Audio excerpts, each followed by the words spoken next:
3 soldiers are stuck in a boat in the middle of the ocean. They have to pray for rain to drink water and kill sharks to eat.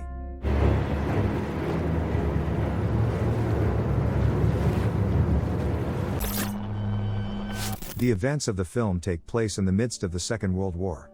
A U.S. Air Force team is on a reconnaissance mission over the waters of the Pacific Ocean. The crew of the American torpedo bomber consists of Commander Harold Dixon, radio operator Gene Aldrich and bombardier Tony Paschal. The team has become too distant from the other aircraft on the mission and is now unable to orient themselves in space. Captain Harold decides to return to the aircraft carrier, but the crew fails to locate the warship at the given coordinates. Breaking the radio silence, Gene tries to contact the base, but gets on the radio wave of the Japanese and interrupts the broadcast. The fuel level in the aircraft is dropping rapidly. To lighten the plane, Tony drops the bomb into the water. After a lengthy search for the aircraft carrier, the captain decides to land the plane on the water and orders the crew to pack the essentials and prepare a lifeboat. After a successful landing, the captain is the first to get out. The bomber gradually begins to sink and the remaining crew members, panicking, cannot unfasten their belts. Already underwater, the guys manage to get out and they are reunited with the captain. The trio inflate the lifeboat, but it turns upside down. When trying to turn over the rubber boat, the team loses the only flashlight. Already in the boat, the guys had a chance to get to know each other better. Confident that they will be rescued the very next day, the trio fall asleep. The first day of the team in the open ocean begins. Not realizing the danger of the situation, the guys feel relaxed and have an impromptu tea party. The commander tells the crew that they need to distribute observation zones and look in all directions so as not to miss the rescue aircraft. After some time, the crew really notices a high-speed aircraft in the sky, but they have nothing to signal. Due to the panic during the landing, the guys forgot to pick up the signal lights and parachutes. The trio frantically wave their clothes in an attempt to get their attention, but the plane doesn't notice them and flies away. Harold tells the crew that this was their only chance for survival. Their team landed in the territorial waters of the enemy and, taking wartime into account, their command will not risk going on a second search. The trio were left without food, water and communication in the middle of the largest ocean in the world. Emotionally, the commander blames Gene for everything, due to the fact that he was unable to catch the aircraft carrier's signal. Realizing the danger of the situation, Harold takes command of the lifeboat and tells the guys to obey him unquestioningly. As his first order, he tells the guys to empty out all their pockets to see what they have to survive. They have at their disposal a pistol with 2 magazines of cartridges, a pocket knife, pliers, a coil of wire, a cable, an empty bag for water and accessories that will help you navigate the terrain. Harold then orders the guys to throw out their shoes so they don't rub on the boat. He keeps his pair of boots with him so that he will have something to wear when they get to land. Gene and Tony spend the rest of the day talking about food and military service while their captain naps off to the side. Later, Harold tells the team to take turns on duty all night and keep an eye on the situation. Replacing Gene, the captain decides to urinate. Since urine is their only source of drinking water, the man fills his shoe with it and drinks from it. The second day is coming. Harold calculates the boat's approximate position and informs the crew that the nearest landmass is thousands of miles away. So far, their boat is heading towards the Hawaiian Islands, but if they are lucky with a fair wind, they will reach a small cluster of friendly islands much earlier. Gene suggests that the crew try fishing for food. From improvised means, the guys build a homemade fishing rod and launch it into the water. Within a few moments, the prey is hooked. Overjoyed, the team tries to drag the catch into the boat, but the caught fish turns out to be hungrier than the trio, and eats half of the rope along with the hook. The crew spends several more hours under the scorching sun. Tony is inspired to think about how he will be awarded the medal after everything is over. Harold suggests that their team could be sued for sending a bomber to the bottom of the ocean.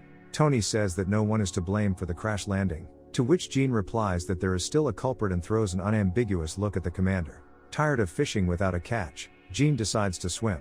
Harold warns the crew that it's best to stay close to the boat because there may be sharks in the water. Hearing this, Gene immediately comes back, and Tony changes his mind about going for a swim next.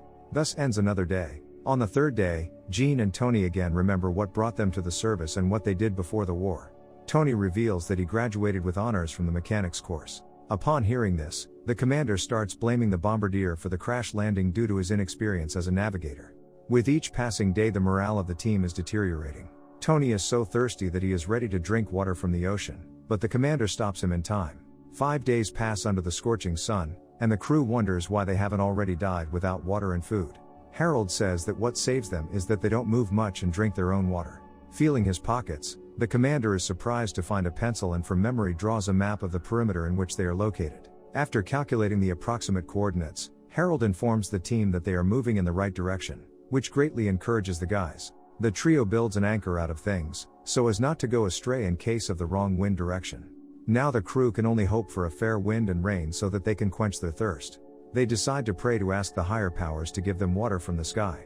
To support each other, the guys begin to sing a song with which they see off another exhausting day. In the end, their prayers were heard and at night it starts to rain. Happy guys collect water in a bag and clothes, and finally get to drink their fill. This extends their life by a few more days. Under the hot sun, the trio's skin is covered with burns and blisters. Gene does not stop trying to catch fish, but he's unsuccessful. The guy loses his patience and pulls out a knife to impale at least some kind of catch on it. The commander orders Gene to hide the knife so as not to damage the boat, but he does not listen to the commander and starts stabbing the water with the knife. Soon the guy manages to cling to something, and Harold thinks that the guy still pierced the boat. But, to everyone's surprise, Gene plunges a knife into the shark, which is immediately intercepted by Tony. Together, the team takes care of the predator and rewards themselves with a hearty meal. There is so much shark meat that the guys save some of the prey for later. Tony tells the team that he has a sister and Gene asks to describe her for him. Hearing a friend's story about a beautiful girl, Gene falls in love with her image. After killing the predator, the boat is filled with its blood. Without thinking, the guys squeeze the blood into the water, which attracts even more sharks. The team realizes that they are surrounded by dangerous predators and now their chances of survival have been greatly reduced. At night, waking up after a bad dream, Gene decides to wash himself, completely forgetting about the bloodthirsty inhabitants of the ocean. As soon as the guy puts his hands in the water, the predators immediately pounce on him and leave deep teeth marks on his arm. Surviving the shock of what he saw, Tony asks the commander what their crew will be called on land, to which Harold replies that they will be called Lost at Sea, and that will end all concern about their future fate. The following days are hard for the crew of the boat. They run out of water, they cannot get food, and all that remains for them is to pray and wait for God's help again. It's day 15 at sea, and Tony looks at his gun with a strange look. Gene notices this and takes the weapon from his comrade, but not so that he does not shoot himself. A Kaplan sits next to the sleeping commander and Gene shoots the bird. A loud shot next to his ear wakes Harold up, but quickly orienting himself, dives into the water after the dead bird. Having miraculously avoided the fate of being eaten by a huge shark, the commander manages to return to the boat with prey. The men eat it without pleasure, comparing its taste with raw chicken. 5 more days have passed since then. The trio is completely tired and exhausted by the daily struggle for survival.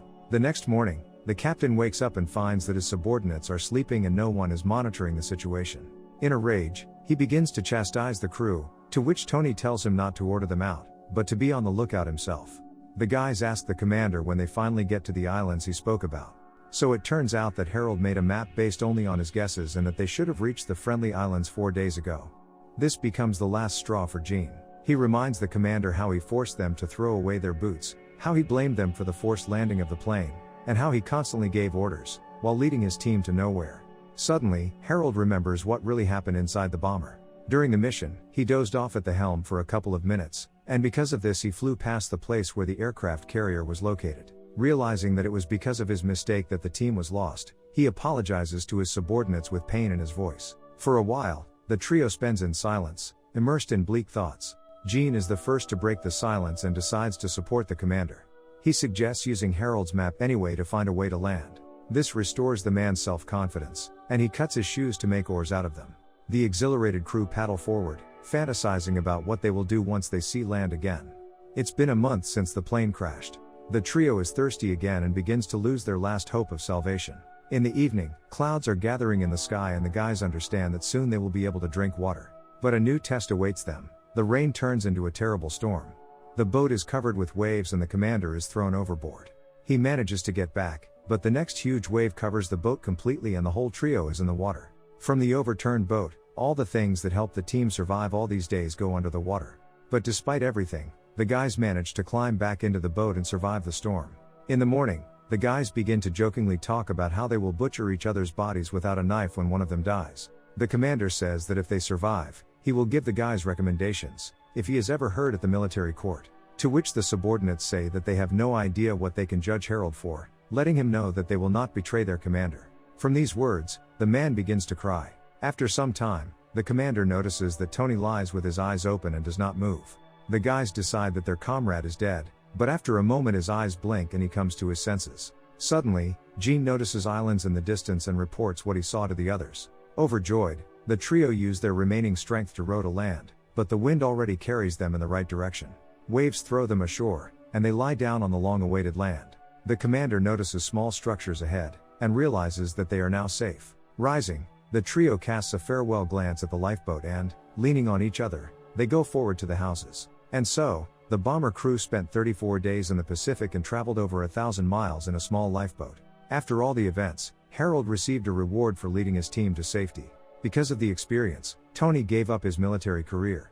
Gene served until the end of World War II as a radio operator and married Tony's sister.